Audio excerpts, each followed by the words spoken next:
राजा और चोर एक अनोखी बुद्धिमत्ता की कहानी। बहुत समय पहले की बात है। विजयनगर नाम का एक सुंदर और समृद्ध राज्य था।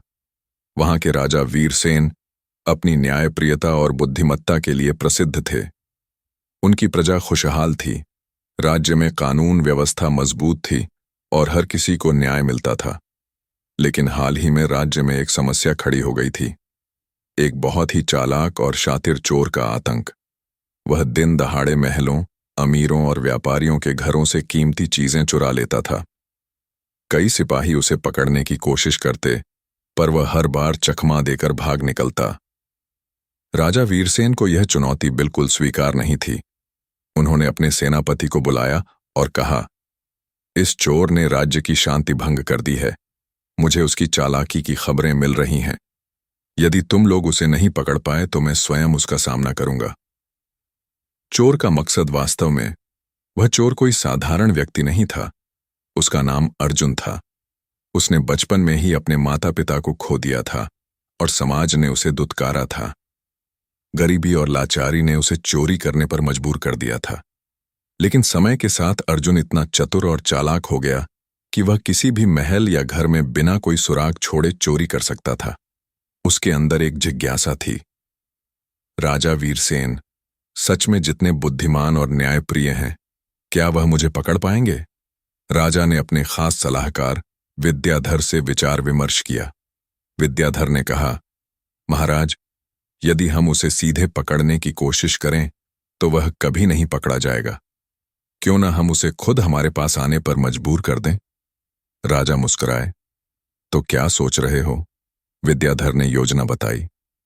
एक अफवाह फैलाई जाए कि राजा ने अपनी तिजोरी में दुनिया का सबसे बड़ा हीरा रखा है और वह हीरा राजमहल के सबसे गुप्त कक्ष में है, जिसे कोई नहीं देख सकता। राजा ने उसी दिन यह अफवाह अपने खास सिपाहियों के जरिए राज्य भर में फैला दी। चोर की जिज्ञासा अर्जुन को जैसे ही यह बात पता चली, उसकी आंखें चमक उठीं। अगर ऐसा हीरा है तो मुझे जरूर देखना चाहिए, उसने सोचा। लेकिन वह जानता था कि यह कोई आम जगह नहीं थी। यह खुद राजा का गुप्त कक्ष था। उसने कई रातें राजमहल के चारों ओर घूमते हुए बिताई। वहां के पहरेदारों की गतिविधियां देखीं, सुरंगों का नक्शा बनाया और अंततः एक रात वह महल के भीतर दाखिल हो गया। महल के गलियारों से चुपचाप गुजरते हुए अर्जुन उस कक्ष तक पहुंचा जहां वह हीरा रखा होने की बात फैली थी। वहां एक विशाल दरवाजा था जिस पर सोने की नक्काशी थी और एक पहरेदार उसकी रक्षा कर रहा था। लेकिन अर्जुन के पास एक विशेष औषधि थी जो नींद लाने के लिए हवा में घुल जाती थी। उसने वह औषधि दीवारों पर छिड़की और पहरेदार गहरी नींद में चला गया। जैसे ही अर्जुन दरवाजा खोलने गया, वहां एक दूसरा दरवाजा था और फिर एक तीसरा। हर दरवाजे पर कोई न कोई पहेली लिखी थी जिसे हल करने पर ही दरवाजा खुलता। अर्जुन ने एक एक करके तीनों पहेलियां हल कीं और अंततः अंतिम कक्ष में पहुंचा। जैसे ही वह अंदर पहुंचा, उसे देखकर हैरानी हुई। वहां कोई हीरा नहीं था, बल्कि वहां एक सोने की कुर्सी पर खुद राजा वीरसेन बैठे थे और उनके चारों ओर सिपाही तलवारें लिए तैयार खड़े थे। अर्जुन सकपका गया। उसने तुरंत भागने की कोशिश की, लेकिन दरवाजा बंद हो गया। सिपाहियों ने उसे पकड़ लिया। राजा ने कहा, मैं तुम्हारी बुद्धि से प्रभावित हूं अर्जुन। तुम कोई साधारण चोर नहीं हो, लेकिन तुमने कानून तोड़ा है, इसलिए तुम्हें दंड मिलना चाहिए। अर्जुन ने सिर झुका लिया। महाराज, मैंने कभी अमीरों को नुकसान पहुंचाया, गरीबों को नहीं। मेरे पास कोई रास्ता नहीं था। मैं चाहता था कि आपसे मिलूं, पर एक चोर को राजा से कौन मिलने देता?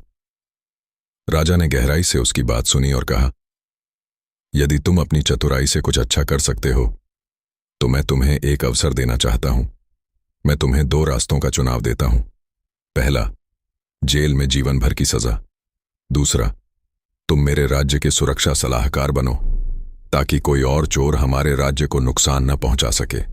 लेकिन शर्त यह है कि तुम कभी चोरी नहीं करोगे।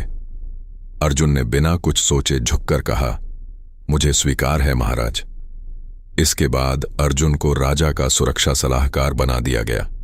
उसकी निगरानी में महल और राज्य की सुरक्षा व्यवस्था इतनी मजबूत हो गई कि वर्षों तक कोई चोरी नहीं हुई। अर्जुन ने अपने अनुभव से सिपाहियों को प्रशिक्षण देना शुरू किया और युवाओं को सच्चाई और ईमानदारी का मार्ग दिखाया। राजा वीरसेन ने साबित किया कि एक सच्चा शासक वह होता है जो अपराधी को केवल सजा नहीं देता बल्कि उसे सुधरने का अवसर भी देता है। कहानी से शिक्षा। हर व्यक्ति के अंदर अच्छाई होती है, बस उसे पहचानने और अवसर देने की जरूरत होती है। बुद्धि का सही उपयोग ही सच्ची शक्ति है। एक सच्चे नेता की पहचान उसके निर्णयों से होती है, न कि उसके डर से। अपराध को नकारना चाहिए, लेकिन अपराधी को सुधारने का अवसर देना चाहिए।